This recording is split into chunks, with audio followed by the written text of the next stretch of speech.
Boa noite a todos, mais uma vez uma alegria, uma satisfação de estar aqui falando sobre o Evangelho de Jesus nas nossas segundas-feiras, não é verdade? Às 7h30 da noite, aqui pelo Centro Espírita Luz e Paz. Então vou convidando a vocês que vão se concentrando, vão elevando o pensamento a Deus, a Jesus, para que eles se façam presente entre nós. Vamos convidando para que eles estejam ao nosso lado nessa hora de reflexão sobre os ensinamentos do nosso Mestre Jesus. Que nós sejamos bem intuídos, que nós possamos estar na presença dos trabalhadores do Mestre Jesus, que são os nossos anjos da guarda, os mentores espirituais, enfim, que estejamos bem acompanhados, que possamos receber bons fluidos, como eu tenho certeza absoluta que sempre recebemos. O tema proposto para a noite de hoje é os trabalhadores da última hora. Se encontra no capítulo 20 do Evangelho segundo o Espiritismo e nós temos alguns subitens como os últimos serão os primeiros, a missão dos espíritas e os obreiros do Senhor.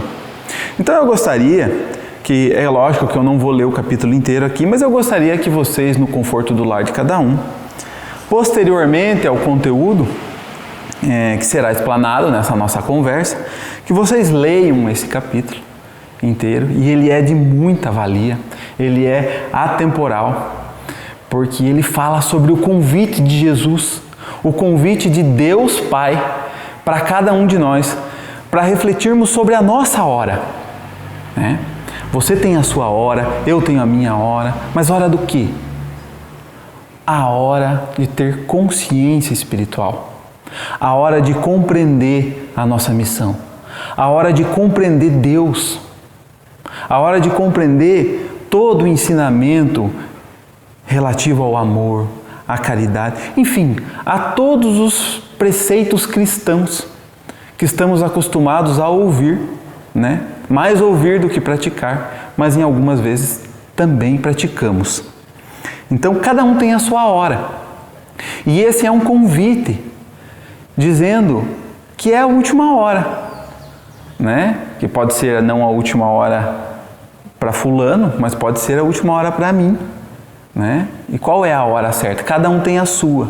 Então, é atemporal e vale muito a pena a leitura, a compreensão, a reflexão, especialmente nos dias de hoje, que desde que iniciou-se essa pandemia, estamos sendo convidados a refletir sobre a importância dos bens materiais, a importância dos bens morais, não é verdade?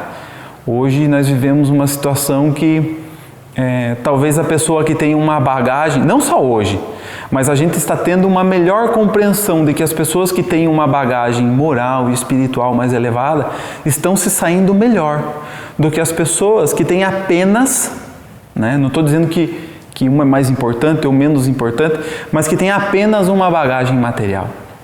Elas acabam perdendo um pouco o sentido diante da dor que uma pandemia nos causa, pois ela afeta os ricos, afeta os pobres, ela nos iguala na dor, não é verdade? Então, morre-se pessoas bem-sucedidas financeiramente, assim como morrem pessoas. Então, ela nos iguala na dor. E é um convite para encontrarmos, para nos identificarmos durante este convite que Deus e que Jesus, mais especificamente, nos faz há tanto tempo. Eu gostaria de ler para vocês essa parte da parábola, para que a gente comece a refletir. Que diz assim: o reino dos céus é semelhante a um pai de família que saiu de madrugada, a fim de assalariar trabalhadores para a sua vinha. Tendo convencionado com os trabalhadores que pagaria 1 denário a cada um por dia, mandou-os para a vinha. Saiu de novo à 3ª hora do dia, e vendo outros que conservavam-se na praça sem fazer coisa alguma, disse-lhes: ide também vós outros para a minha vinha, e vos pagarei o que for razoável. Eles foram. Saiu novamente à hora 6ª e à hora 9ª do dia, e fez o mesmo. Saindo mais uma vez à hora 1/10, encontrou ainda outros que estavam desocupados, aos quais disse: Por que permaneceis aí o dia inteiro sem trabalhar? E disseram eles, que ninguém nos assalariou. Então eu lhes disse, ide vós também para a minha vinha. Ao cair da tarde, disse o dono da vinha àquele que cuidava dos seus negócios, chama os trabalhadores e paga-lhes, começando pelos últimos e indo até os primeiros. Aproximando-se então, os que só a 1/10 hora haviam chegado, receberam 1 denário cada um.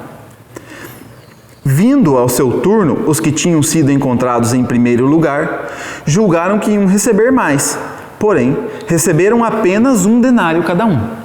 Recebendo, queixaram-se ao pai de família, dizendo, estes últimos trabalharam apenas 1 hora, e lhe dás tanto quanto a nós, que suportamos o peso do dia e do calor?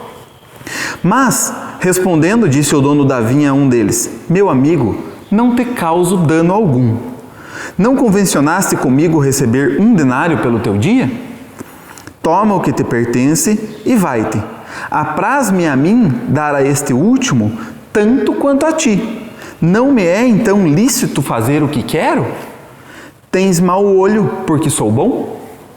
Assim, os últimos serão os primeiros, e os primeiros serão os últimos, porque muitos são os chamados, e poucos os escolhidos.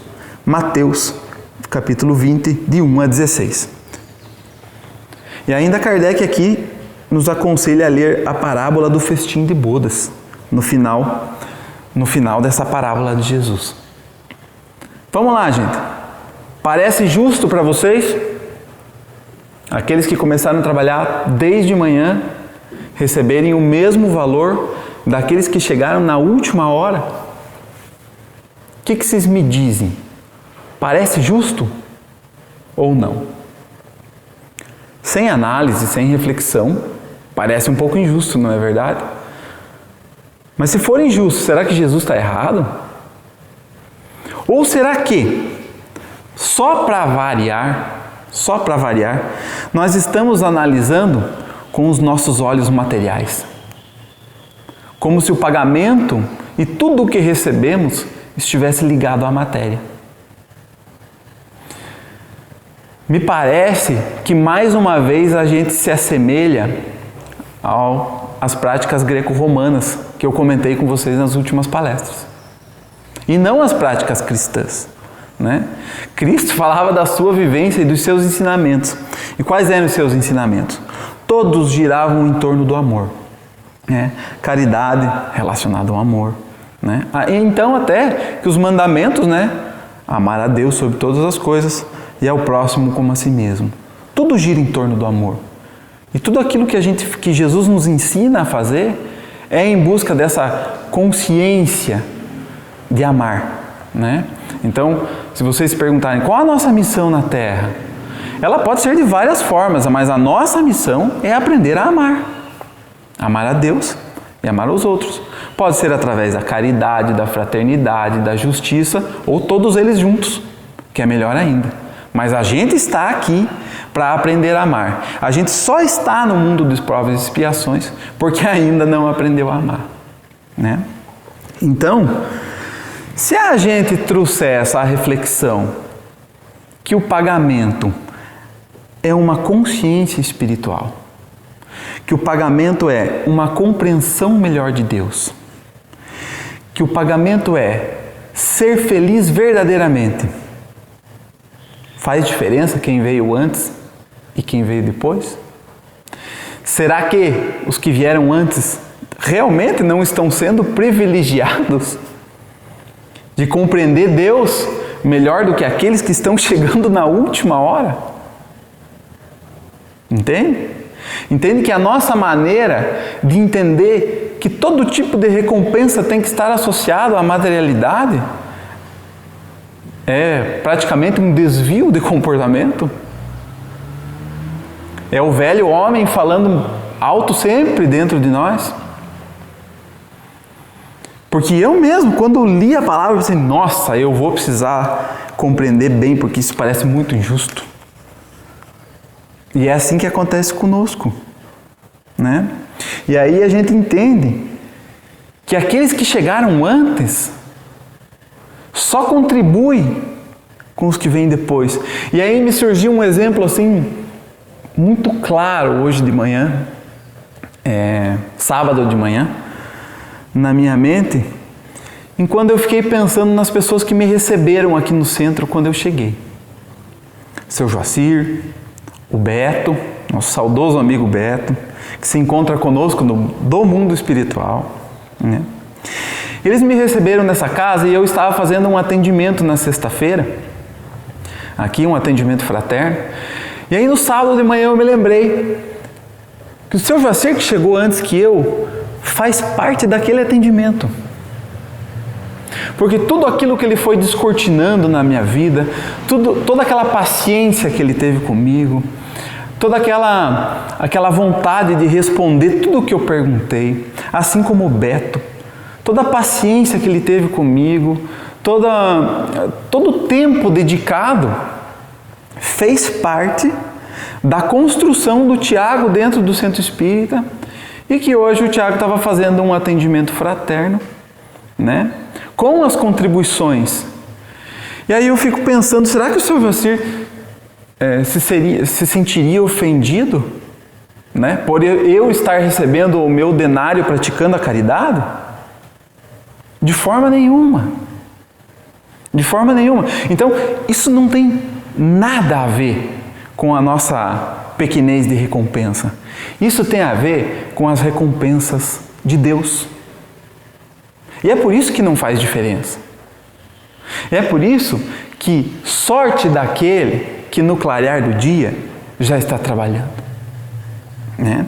E se a gente for lendo todo esse capítulo no transcorrer, a gente vai vendo que a gente está muito mais identificado com aqueles trabalhadores que estão indo na 1/10 hora do que aqueles que começaram cedo. Sabe por quê? Sabe o que esse trecho da explicação que o Evangelho segundo o Espiritismo nos traz? Ele fala sobre os trabalhadores da última hora, aqueles que têm vontade de trabalhar, mas ainda não estão trabalhando. Daqueles que já abriram mão de prejudicar gravemente os outros, mas que também não estão fazendo nada para si. Aqueles que, vamos traduzir numa linguagem simples, aqueles que reconhecem os ensinamentos de Jesus como verdadeiros, como um guia, como uma conduta, mas que ainda estão na praça, esperando que alguém ofereça uma recompensa. E aí surge aquela pergunta na minha mente, e eu gostaria que surja essa pergunta, esse questionamento na mente de cada um, que diz assim: qual é a tua hora? Quando que você vai aceitar esse convite? Quando que eu vou aceitar esse convite e eu vou deixar a praça dos acomodados, né? Já que eu, Tiago, estou afirmando para vocês que eu acredito nos ensinamentos de Cristo, apesar de não praticá-los com tanta frequência. Mas eu acredito, eu tenho certeza absoluta que este é o caminho, a verdade e a vida. Quando será que vai ser a minha hora? Que realmente eu vou entender que esse é o meu caminho e vou começar a trilhá-lo. Já pararam para pensar? Será que já saímos da praça? Estamos na vinha? Vale a reflexão. Que como cada um tem a sua hora, cada um encontra-se num estágio espiritual diferente, né? Cada um encontra-se num grau de evolução, não existe exatamente ninguém igual ao outro. Exatamente ninguém. Somos um universo, né? Cada um de nós é um universo. Cada um de nós é um filho de Deus. Enfim. Então cada um tem que refletir sobre si. Estamos na praça? Estamos na vinha? Estamos no caminho da praça para a vinha? Enfim. Cada um que se reconheça. Cada um que se reconheça. O fato é que a maioria de nós que está assistindo essa conversa, essa palestra, imagino eu que entende como caminho, verdade e vida os ensinamentos de Jesus, né? Então, nós estamos na última hora. Resta saber da nossa opção daqui para frente. Então, ainda corroborando com esse tema, eu gostaria de trazer para vocês um convite e uma leitura do livro A Caminho da Luz. É um livro do Emmanuel, psicografado por Francisco Cândido Xavier. E a gente pode traduzir esse título, A Caminho da Luz, a gente pode dizer assim: a caminho para Deus, a caminho para o amor, a caminho para a consciência espiritual. Porque ele começa falando, lá no seu início, ele começa falando da gênese planetária, a vida organizada, as raças adâmicas, a civilização egípcia. E assim ele vai caminhando, falando sobre todos os acontecimentos e terminando no Evangelho e o futuro. Então ele mostra o caminho percorrido, ele mostra a evolução da humanidade. E é muito interessante a gente compreender todos esses acontecimentos para que a gente trace o Evangelho do futuro, que é o último capítulo, dentro de cada um de nós. Pois somos os trabalhadores da última hora. Nós estamos na última hora. Deus nos convida a todo instante, a todo momento, a toda hora, para que ingressemos na sua vinha e comecemos o nosso trabalho.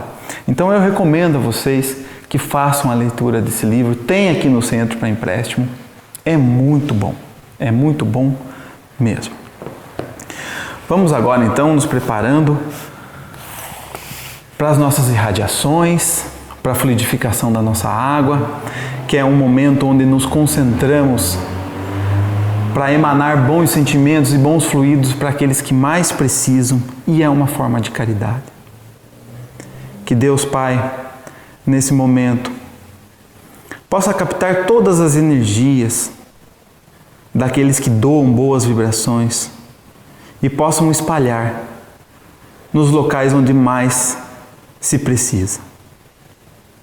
Que os velhinhos do asilo, que as criancinhas da casa lar, os presidiários, os depressivos, aqueles que pensam em suicídio, possam receber um alento, um abraço, mesmo que espiritual. Que esses bons fluidos toquem o coração de todos aqueles que necessitam de amor, carinho e esperança. Aproveitando essa elevação de pensamento e esses bons fluidos que se encontram presentes entre nós, é que rogamos para que o Mestre Jesus fluidifique a água que se encontra neste recinto e na casa de cada um de vocês, que ela seja transformada pelo toque das mãos do nosso Mestre Jesus e ela se transforme em remédio, que cure as dores do nosso corpo e do nosso espírito. Nós chegamos ao final de mais um Evangelho, de mais uma explanação de um conteúdo do Evangelho segundo o Espiritismo, pelo Centro Espírita Luz e Paz. Mas antes de encerrar, eu gostaria de agradecer a cada um de vocês pela atenção, ao meu amigo e irmão que sempre está aqui comigo, Antônio Marcos, e a Deus e a Jesus, sempre pelas oportunidades e pelo amparo incansável e incessante da parte deles. Uma boa semana a todos vocês, que Jesus esteja conosco. Até a próxima.